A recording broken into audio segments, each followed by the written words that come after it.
Добрый вечер. У нас сегодня в гостях Аскар Айтматов, экс-министр иностранных дел, дипломат. Добрый вечер, спасибо, что пришли к нам в студию. Как вы оцениваете прошедший год и чем он вам запомнился, и какие события могли бы отметить?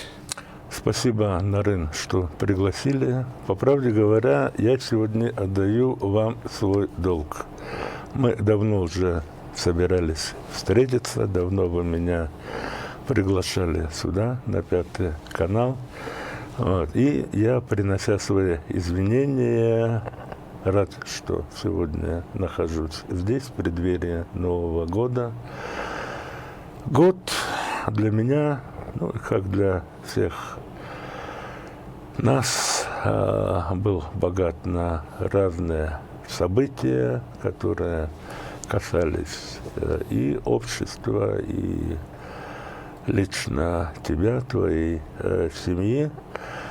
Однако для меня этот год заканчивается на печальной нотке. Буквально 2 дня назад мы с вами были на похоронах Болота Шамшиева. Это знаковая личность для нашей культуры. Это величина, это гений, это один из родоначальников кыргызского чуда в кинематографии. Он нас покинул. Таким образом, с его уходом ушел последний представитель той когорты выдающихся деятелей культуры, которые в 60-е и 70-е годы подняли нашу культуру, наш кинематограф на новый уровень. Неизбежно я, как человек, который с детства знал Болота Туленовича, пропускаю это событие через свою память, осознаю, какое влияние он сыграл на мое становление, на формирование как личность. Они были единомышленниками, друзьями с моим отцом. Когда я был еще совсем маленьким, Болот Туленович был частым гостем в нашем доме. Мне посчастливилось присутствовать при тех беседах, которые проходили между Чингизом Айтматовым и Болотом Шамшиевым в его кабинете, где затрагивались многие вопросы, касающиеся культуры, касающиеся в целом жизни в Киргизии, в Советском Союзе. И каждый из них пытался осмыслить реальность и поделиться им плодами своего осмысления со своим собеседником. Это дало мне достаточно многое для понимания жизни, для понимания всех тех процессов, которые тогда происходили. Не мог мне не запомниться один случай, связанный с Болотом Шамшиевым. Предполагался его очередной приезд к нам домой для дружеской неформальной беседы с отцом. И тут моя мама, которая готовила чай, прибиралась в доме, выяснила, что у нас пропал веник, вернее, метла, которую мы мели во дворе. Позже выяснилось, что это наша собака ее унесла. Вот, поднялся переполох, как же приезжает отцовский друг, а у нас дорожка не подметена. Ничего не оставалось делать, как попросить Болота Туленовича заехать на базар и купить веник. Он выполнил на 300% просьбу. Он привез 3 веника. Они нам надолго хватили для того, чтобы держать в чистоте наш двор. Мне также запомнилось, как несколько раз мы провожали отца в Алмату. Чингиз Айтматов всегда был желанным гостем у своих коллег, читателей в Казахстане, в Алмате. Обычно мы ехали на 2 машинах, до Хурдая доезжали отец Болот Шамшиев и я. Обратно, проводив отца на Хурдая, возвращались на машине Болота Шамшиева. Дорога по тем временам была достаточно длинная, насколько помню. Около 2 часов надо было добираться с Хурдая до Бишкека. Этого времени хватало, чтобы он, обращаясь к тебе как с ровным,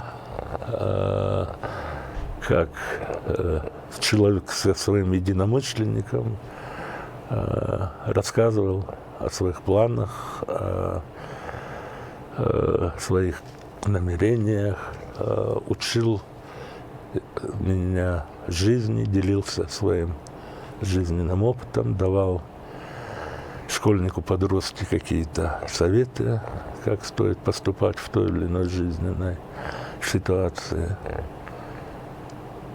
Я благодарен Болоту Шамшиеву за те уроки жизни, которые я от него получил. Последний раз его видел где-то около месяца назад. Он так же, как и всегда, был полон сил, планов, намерений. К сожалению, жизненная его программа закончилась. Ну, а те фильмы, которые он не сделал, те книги, которые он не дописал, наверное, кто-то эту эстафету перемет у него из рук. Ну и в целом, когда мы стояли, провожали последний путь Болота Шамшиева, я думал о том, что все-таки наше общество недостаточно уделяет внимания своим деятелям культуры. Это же анормальная ситуация, когда выдающийся режиссер с мировым именем в течение почти 30 лет не имел возможности работать по специальности, несмотря на то, что он был переполнен какими-то планами, идеями, заготовками, сценариями. Он не смог снять ни одного фильма. Ну, а что говорить о других, менее известных деятелей кино и в целом искусства.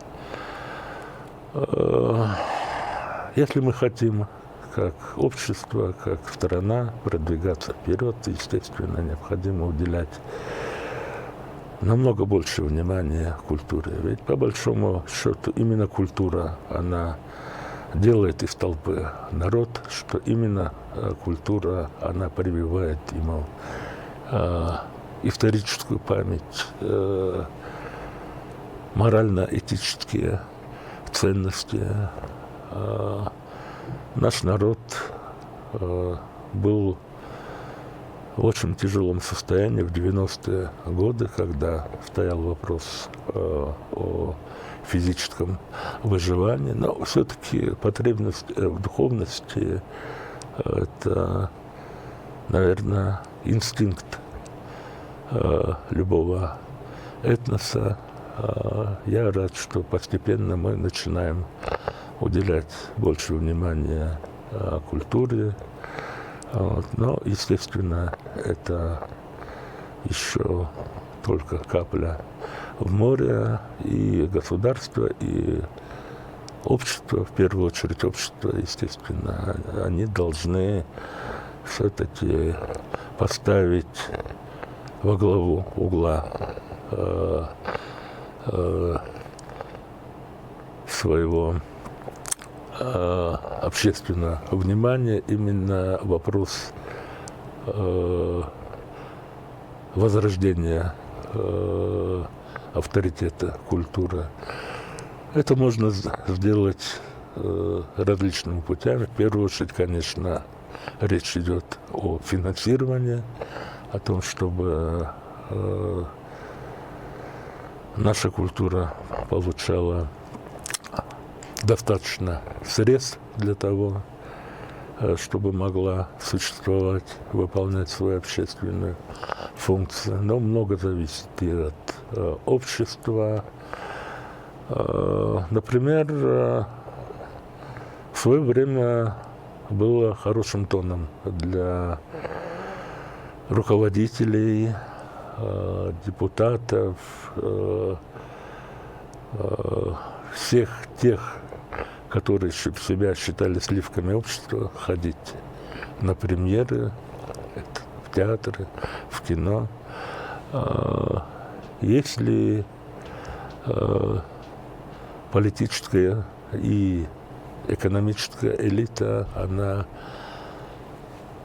возьмет себе за правило посещать все премьеры, которые у нас проходят, то за ними потянутся все другие, и таким образом отношение к культуре начнет постепенно меняться. Я надеюсь, что этот день настанет.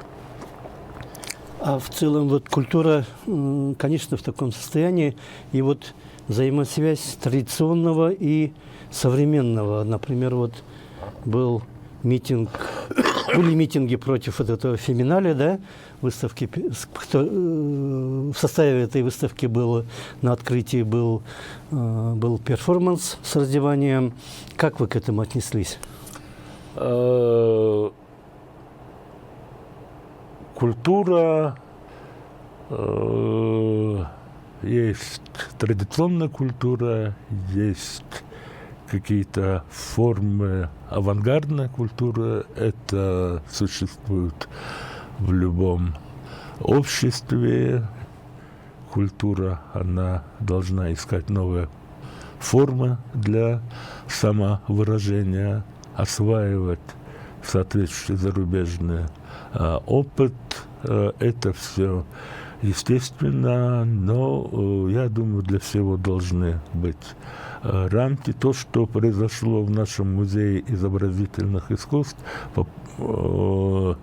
подобная форма привлечения внимания к реально существующим проблемам женщин, по правде говоря, я ее не совсем понимаю, воспринимаю, но это не значит, что мое мнение – это истина в последней инстанции.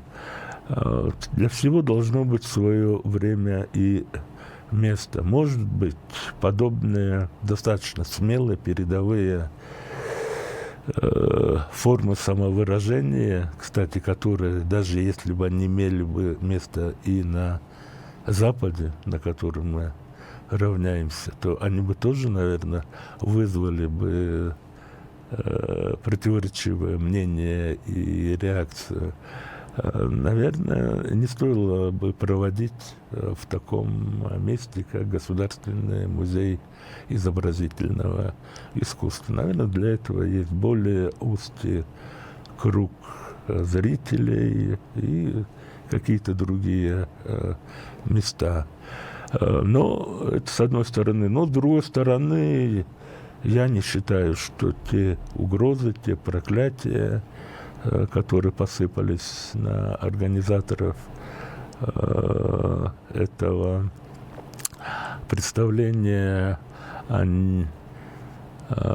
они являются терпимыми в том обществе, которое заявляет о том, что оно толерантное, оно демократическое, оно открыто для различных влияний. То есть всему есть свое место, свое время. Ну и надо учитывать в целом менталитет народа, то, что в том числе и для меня подобные выступления, они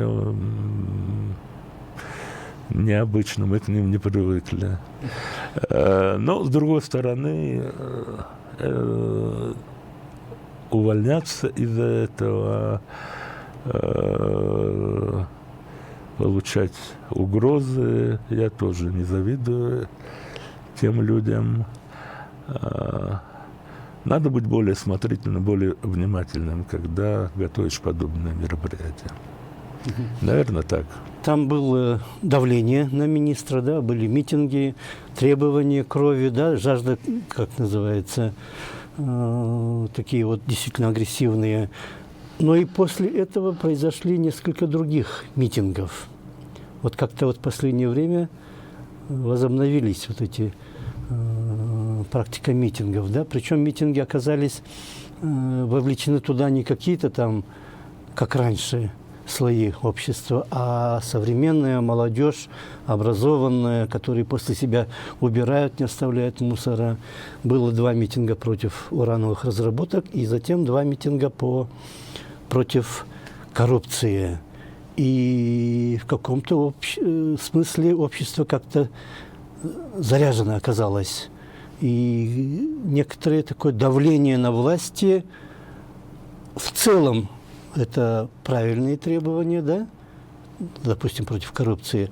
А с другой стороны, каким образом власти должны реагировать, что если вышли на улицу люди с требованием кого-то уволить, почему это надо увольнять? Как, например, случилось с Мирой Джангарачевой. Тоже пришли человек 20 к министру, и там вопрос решился за 5 секунд.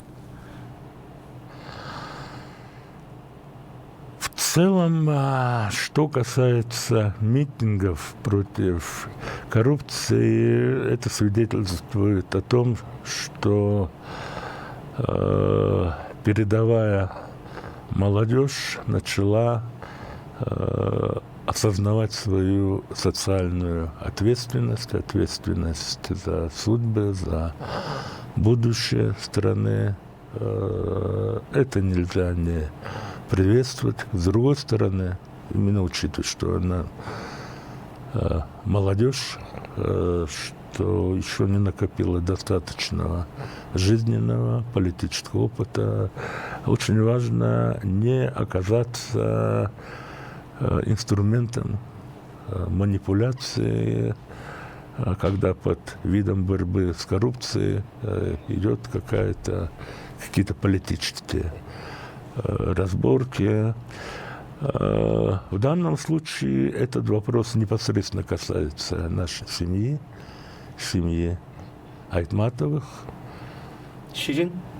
Да, я говорю о Ширин Айтматовой, моей сестренке. Она один из активных участников, создателей общественного движения 2020. За достаточно короткий срок она снискала популярность своими заявлениями против коррупции. Я ее с детства знаю как очень чистую, открытую, как человека, который всегда проявлял тягу к справедливости. Она прошла очень хорошую школу жизни и политики, я имею в виду то, что она была депутатом Джоурку Кенеша. Я очень признателен своему другу Амирбеку Тикебаеву, лидеру Атамикен, который в свое время пригласил ее баллотироваться в депутаты по списку его партии. Ну, а то, чем она стала сейчас заниматься, является, наверное, логическим продолжением того пути, по которому она пошла.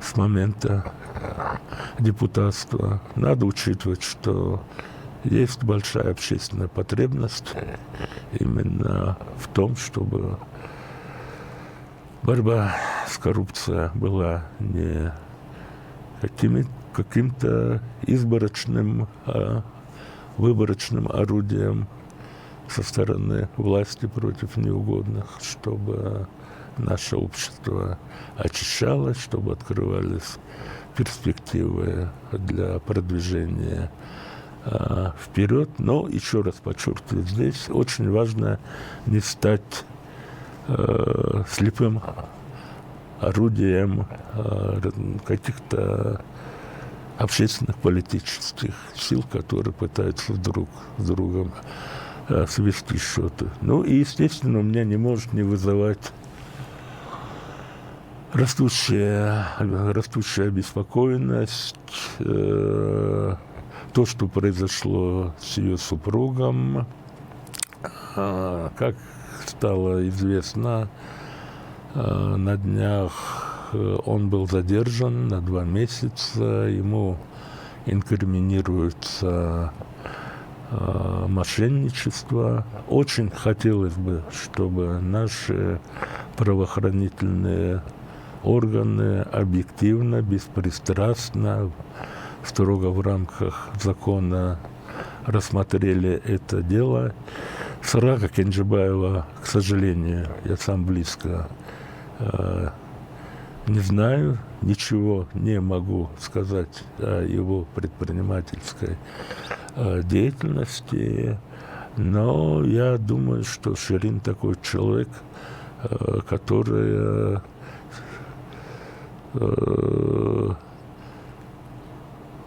не могла бы в свои спутники жизни выбрать мужа, который изначально был бы склонен к неблаговидным действиям.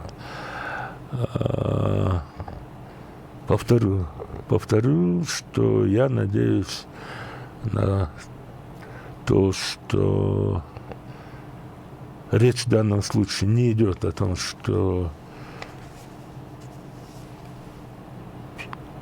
речь идет попытка через близкого человека оказать на Ширин давление с тем, чтобы она отошла от своей общественной деятельности. Хочу надеяться на то, что рассмотрение этого дела будет проходить объективно и в рамках закона. Также я склонен разделять мнения, которые высказывают в социальных сетях многие из тех, которые поддерживают Ширин, что в данном случае не обязательно в качестве меры пресечения было заключать его под стражу на 2 месяца. Мы все знаем массу случаев, когда при выдвижении аналогичных подозрений люди оставались на свободе под подписку о невыезде, под домашним арестом. Вот у нас уже мало времени осталось, где-то 4-5 минут. Вы подали в суд на посла Турции в Кыргызстане. Извиняюсь, я хотел бы вас перебить и уточнить. Что как гражданина, да, на него? Я подавал в суд на гражданина Турции Дженгиза Ферата. То, что данный господин себе позволял, оно недостойно посла дружественного нам государства, представителя братского нам народа. Я могу только интерпретировать это то, что данный человек злоупотребляет своим служебным положением, а именно должностью посла, он наносит серьезное оскорбление гражданам Кыргызстана. Более того, называет фактически террористами подростков, школьников, которые обучаются в школах образовательной системы САПАТ.